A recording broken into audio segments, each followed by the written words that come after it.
Hi, everyone. Welcome to the January 29th edition of Horses to Watch. On the show this week, I'm going to take a look back at 4 replays from last weekend, 2 from Gulfstream Park and 2 from Aqueduct.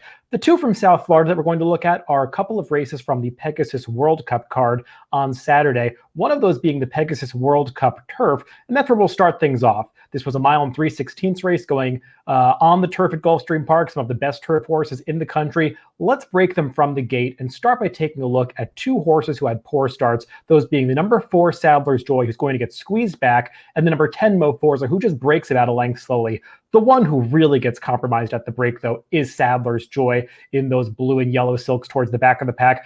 I know that he's a closer anyway, but even on a closer, you don't want to see a horse get totally sandwiched at the start like that.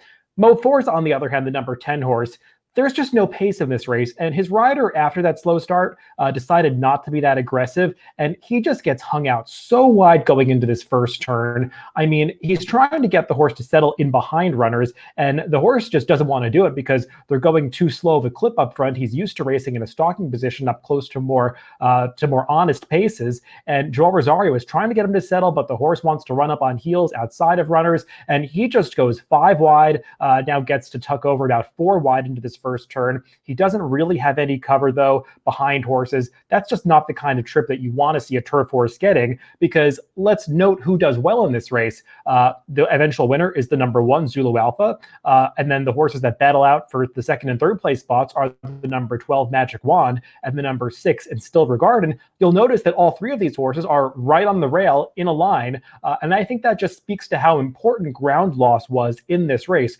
Ground loss is important in turf races in general, but in a large congested field like this without a lot of pace, you want your horse to be towards the inside. And you see here Mo Forza in those blue silks now moving up in 4th place, 4 wide. He's just never getting to save any ground here, and he's having to move too soon because he never got that early cover. Meanwhile, Sadler's Joy, you see, is starting to enter the screen here from the back of the pack. He's going to get spun out incredibly wide off the far turn here. He's probably out in the 7 path. You just can't do that and expect to make up that kind of ground, because you see the horses towards the inside. Even though Sadler's Joy was gaining momentum, all those horses cut the corner and were able to gain ground on him. He's actually going to finish okay in this race to be, I think, 5th or 6th, passing a lot of horses in the lane. Just never overcome that ground loss. I looked up the Trackus numbers after this race. Mo Forza covered 91 more feet than the winner. Sadler's Joy covered 43 more feet than the winner. That 91 more feet margin that Mo Forza carried more than the winner, Zulu Alpha. That's one of the biggest gaps that you're going to see between a horse who was an also-ran and the winner of a race when you're looking at Trackus numbers. Actually, if you divide and do the math a little bit, Mo Forza maintained a faster average speed during the running of this race than the winner. That just speaks to how much ground loss really mattered in a race like this.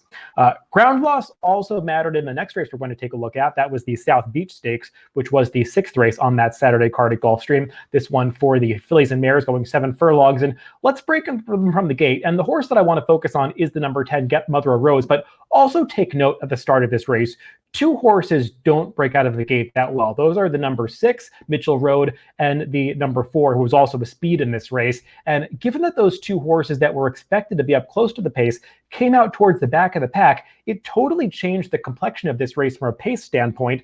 And a horse, Hidden Facts, was able to just go to the front and set a pretty moderate pace. And that really negatively affected the closers, especially those that were trying to make outside runs, because we talked about how detrimental that was in the Pegasus World Cup turf. And the same thing plays out in this South Beach Stakes. We're focusing now on the number 10, Get Mother Rose, who's in that 3rd flight of runners towards the outside, the light blue silks, racing about 3 to 4 wide here. And you see that she's really tugging at Joel Rosario. She, again, kind of like Mo Forza in the previous replay, she wants to go up and challenge these leaders because he doesn't have cover. She's not in behind another horse, so she's not really sure where she's supposed to be going at this point. And just like in the race we just watched, she's going to make this premature move coming around the far turn, actually get up to a point where she's going to challenge the leaders at the quarter pole. But it's no surprise that after tugging at her rider for so long and not having that covered up trip that you like to see on the turf, she's unable to sustain this run in the stretch. She still finishes well enough to be 4th in this race, but the horses who are successful, let's take note again,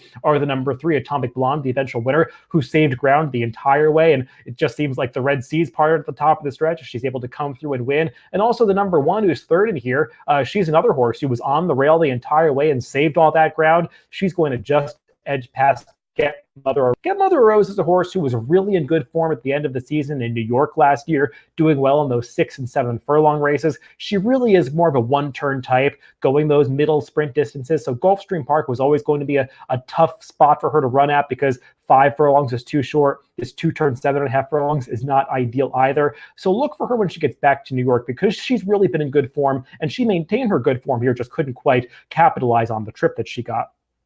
Let's now move on to Aqueduct and take a look at 2 races that took place in New York last week, and actually 2 maiden races for the New York breds, beginning with a race from last Friday, the 5th race on the card, going a 1-turn mile. And I want to focus on the number 7 Farragut.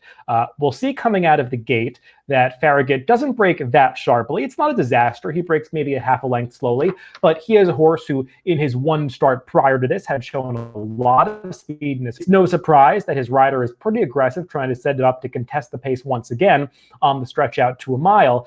The problem with this race is a lot of other riders had the same idea. You see the rider of the number 1 was really aggressive to hold that rail position. The number 11 also gets sent here. He was the favorite in the race, Pave It, a horse who had shown a lot of speed in his prior start, and a long shot True Palace was also mixing it up in between horses as his rider was also really aggressive. And it's just going to set it up for this pace to be a little bit faster than you'd want to see going a mile when you've got a horse on the front end. If you look at the Time Formulas pace figures for this race, both the opening quarter mile and the opening half mile are color-coded red in the PPs, indicating that this was a fast pace relative to the final time, and some horses are going to close to be 1st and 3rd in this race that come from off the pace. But I want to focus on this second-time starter Farragut because you see here he's putting away 2 of those other horses that were battling for the lead with him already here. He's going to again now fend off another challenge, both from Pave It and briefly from the number 12 horse who ranges up on the outside. And I just like the tenacity that this horse is showing, coming to the top of the stretch, trying to fend off these multiple challenges in his first time racing beyond a sprint distance. He's going to at the top of the stretch here and just ultimately get cut down by some of the closers who got a more favorable pace scenario to run into. But this horse intrigues me moving forward because while he did run objectively well in this race, he's not the kind of horse that I think is going to be that appealing to bettors in subsequent starts because he goes out for pretty wins. His trainer, Pat Quick, does a good job with the limited stock that he has, but he's never a guy that takes a lot of money, and he typically rides lower percentage riders on his horses. So I think we could get a decent price on Farragut next time out. And I'm not going to be upset to see him in another route race, even though he faded this time, because he really does have a pedigree that's these longer distances. He's by a Fleet Alex, out of a Birdstone mare. Both of those are Belmont Stakes winners. The dam is actually half to Remembering Rita, who I believe is a multiple stakes winner going route distances on the dirt. So I'd like to see Farragut in another route race, just one with not as contested of a pace as we saw last Friday. The final race we're going to take a look at on this week's episode is a race from last Saturday at Aqueduct. It's another New York bred maiden race. This one, again, the 5th race on the card, going 6.5 furlongs. And let's take a look at the number 9, Frozen Account, coming out of the gate. This horse actually is a first, and he's going to break with the field here, but soon after the start, you'll see that he gets steadied between horses, and he's just going to react very badly to what was essentially pretty minor trouble, but first-time starters can overreact to these situations. It's a very sloppy track, and he's reacting to the kickback and what happened in the opening strides of the race, and he's just going to drop completely out of contention, really disengaging with the field. His rider is trying to motivate him a little bit to get back into the race, but he's just losing interest here, and he's going to drop way back in last place, going around the far turn, drop out of the screen, not be in the picture for most of this race, so I'll just talk you through what happens. On Saturday at Aqueduct, a lot of rain fell. It started early in the day, kept falling throughout the card. I don't want to characterize the track as being speed favoring because I think it was changing throughout the day because every race successively as they ran them seemed to have more moisture in the track that the horses were running over.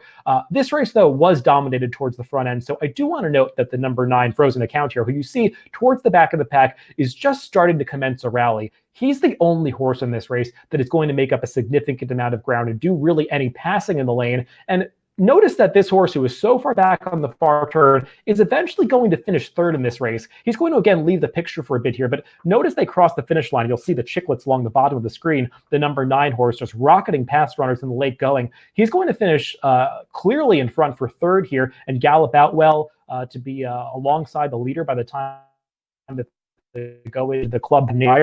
Frozen Account was a first-time starter for Carlos Martin. He's got some pedigree. He's by Central Banker. He's a half-brother to Brenda's Way, who was a stakes-winning router, as well as Miss Mystique, who's a multi-surface runner who runs well in some high-level allowance races in New York. Strikes me as a horse that's going to do better with this start under his belt and maybe with some extra distance in the future. So again, a horse that I think that won't take a whole lot of money next time because he didn't run a particularly fast speed figure, didn't run a particularly flashy race, just based on the quality of the field and the fact that he finished so far back, but I think showed some latent ability here. So hopefully we can make a score with one of these horses next time out because they all ran better than it might seem. So that's all for this week. I'll be back again with several horses to watch on next week's episode.